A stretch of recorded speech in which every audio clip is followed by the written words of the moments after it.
여러분, 중국이 갑자기 김치가 자기네 거라면서 황구시보에서 떠들고 있습니다. 참 어이가 없는 이야기이긴 한데요. 이게 국제표준화기구라고 있습니다. ISO.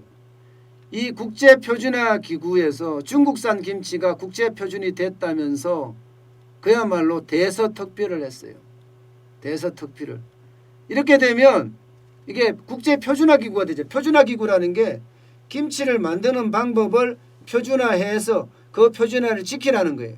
그러면 우리가 김치를 수출하려고 그러면요, 중국이 만약에 ISO 표준이 되어 있다면 그 표준에 맞춰서 수출을 해야 돼. 그럼 중국한테 물어봐야 돼. 우리 김치 제조 공정.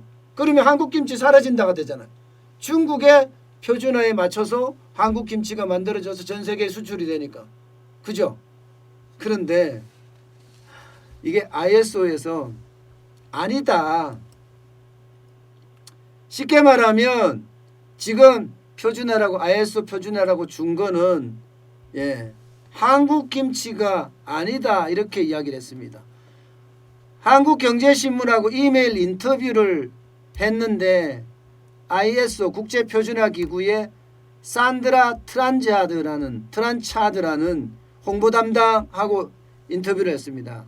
거기에서는 ISO 24220이라는 파워차이에 관한 것이고 ISO 24220 파워차이.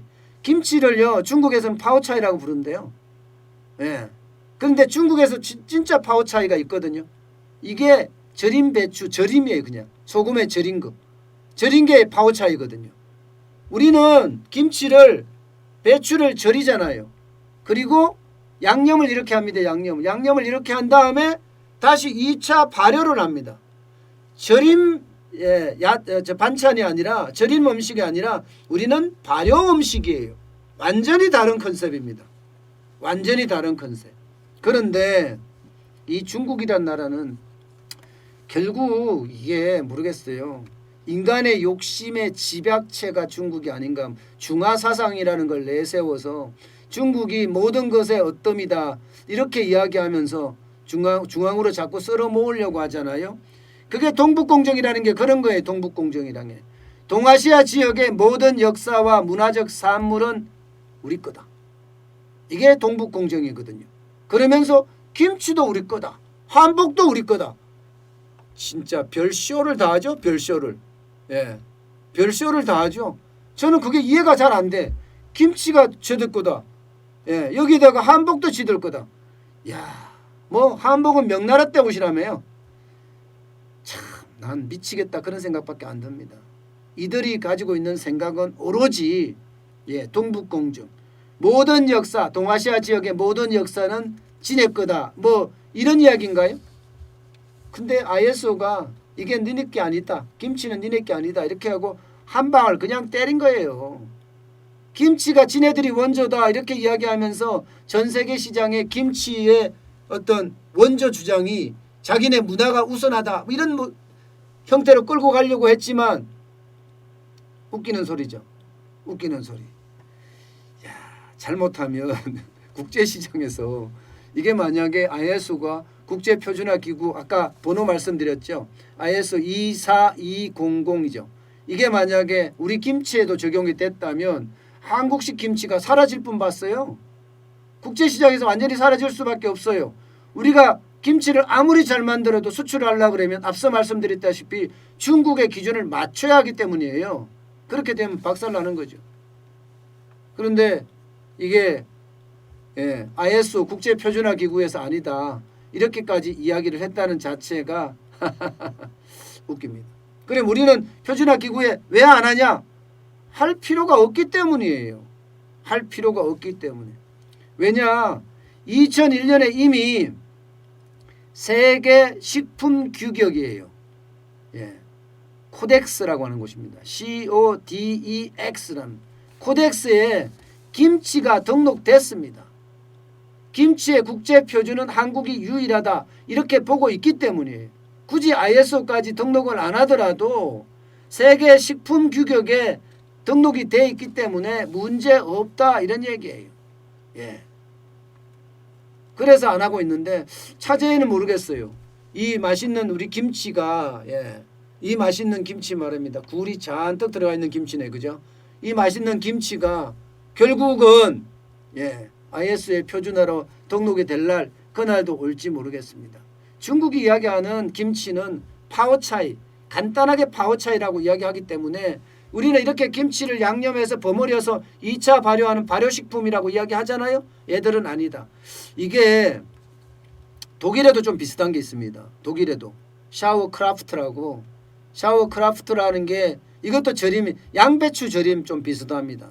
양배추 절임 비슷한데 양배추 김치하고 좀 느낌이 좀 비슷하다 그렇게 보입니다. 일본에도 있거든요. 스케모누라고 일본의 그 김치 같은 게 있는데 김치는 하고는 좀 다릅니다. 이것도 다 절임이에요. 채소를 절임하는 거지 대한민국처럼 절임한 후에 다시 2차로 발효하는 게 아닙니다. 결국은요, 중국이 말을 꺼냈다가 지네만 망신당하고 말았다. 이게 김치인데 말입니다. 야, 참 김치가 유명해졌어요, 그죠?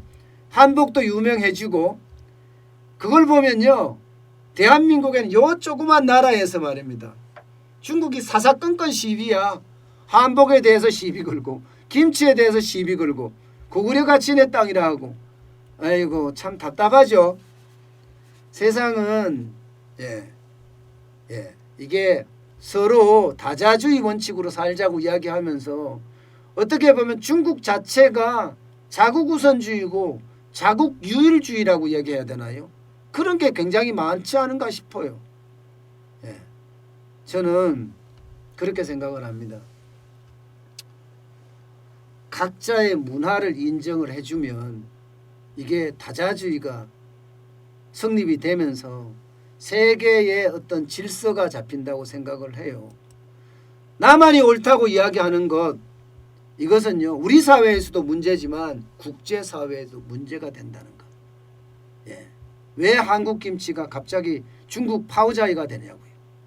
지들이 많이 우리나라에 수출한다고요. 차제에 우리 수입 안 했으면 좋겠어요.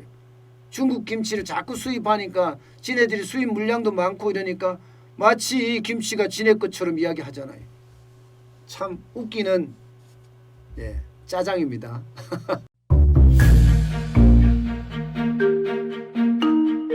세종대왕과 샤넬 넘버5, 벤츠 자동차의 최고급 기종인 마이바흐의 공통점을 아시나요? 바로 침향입니다.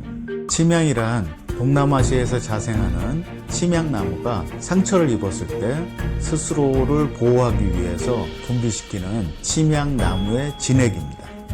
진침향은 태국산 침향과 러시아산 녹용, 그리고 국산 홍삼, 백봉령, 또 산수유, 당귀, 숙지향, 꿀로 이루어진 침향환으로 만성 피로나 또 스트레스, 기력이 저하된 직장인분들, 또 수험생들, 연세 드신 어르신분들이 드시면 좋은 환입니다. 진침향, 여러분들께 자신있게 권해드립니다.